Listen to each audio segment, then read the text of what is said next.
Seeing Megan and Jordan in episodes 10 and 11, and their largest problem being the fact that she would like him to be more talkative because she spends most of her day not in constant contact with people, and Jordan spends 10 hours of his day talking to people, whether for part of his job or his coworkers, and he's talked out by the time he gets home. That's very telling that that's their largest problem in the relationship. Now, I listened to Jordan on AD's podcast episode, and if you don't want spoilers for how this season turns out, then don't watch the rest of this video. Just come back afterwards to see if I'm correct based on the assumptions. But after listening to Jordan's podcast episode with AD, it's clear that him and Megan not only make it to the aisle, say yes at the altar, and it sounds like they're still together. He had nothing but positive things to say about Megan, about this experience, about her character, about him getting what he wanted out of this experience and the expectations matching the reality. It's very clear that they work out.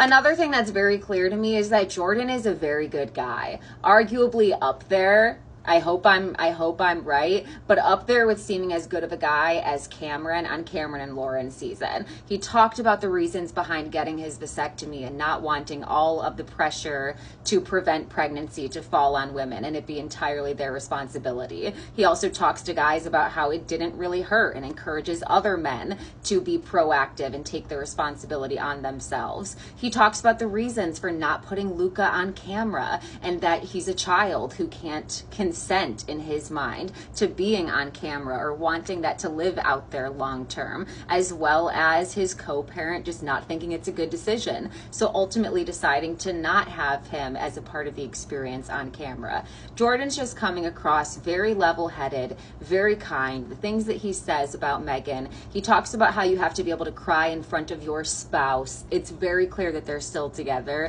And aside from the criticisms I have about Megan and her politics, because we've heard that she's MAGA, as a couple, Jordan and Megan seem great.